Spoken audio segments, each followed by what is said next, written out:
Indian actor Salman Khan की नई film battle of Galwan का टीजर सामने आते ही न सिर्फ इंडिया में इस पर बात हो रही है बल्कि चीन में भी इस पर बहस हो रही है। 27 दिसंबर को रिलीज होने वाले इस टीजर पर चीन के सरकारी अखबार ग्लोबल टाइम्स ने हकायक को मस्क करने का इल्जाम लगाया है। फिल्म की कहानी 2020 में इंडिया और चीन के दरमियान गलवान वादी में होने वाली खूनरेज झड़पों के गिर्द घूमती है। इंडिया टुडे के मुताबिक सलमान खान इस फिल्म में इंडियन फौज के कर्नल बिकुमला संतोष बाबू का किरदार अदा कर रहे हैं, जिन्हें गलवान झड़पों में बहादुरी दिखाने पर बाद अज मर्ग फौजी एजाज दिया गया था। चीनी अखबार का क्या कहना है? चीनी अखबार ग्लोबल टाइम्स के मुताबिक बॉलीवुड फिल्में एंटरटेनमेंट पर मबनी और जज्बात से भरपूर होती हैं, मगर फिल्मी मुबालगा राय ना तो तारीख बदल सकती हैं और ना ही चीन की पीपल्स लिबरेशन आर्मी के अज़्म को कमजोर कर सकती हैं। अखबार ने फिल्म के सब्जेक्ट और वक्त को नामुनासिब करार देते हुए कहा कि ये यकतरफा इंडियन बयानियां पेश कर रही है और ऐसे वक्त में मुखालफाना जज्बात को हवा दे रही है जब दोनों मुमालिक के ताल्लुकात में बेहतरी की कोशिश हो रही है। सोशल मीडिया पर रिएक्शन।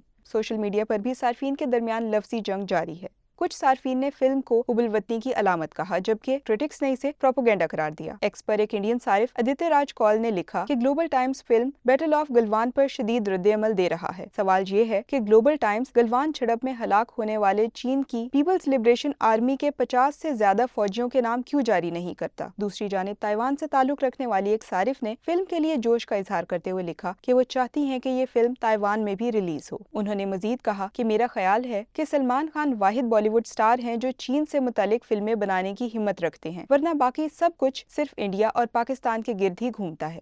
2020 में गलवान वादी में झड़प। 15 जून 2020 को गलवान वादी में तसादम लाइन ऑफ एक्चुअल कंट्रोल के करीब उस वक्त पेश आया जब दोनों मुमालिक के फौजी आमने सामने थे। इस झड़प के दौरान इंडिया के 20 और चीन के कम से कम 4 फौजी हलाक हुए थे। गलवान वादी मुतनाज़े इलाके अक्साई चीन में वाक़ है, जिस पर इंडिया और चीन दोनों अपनी मलकियत का दावा करते हैं।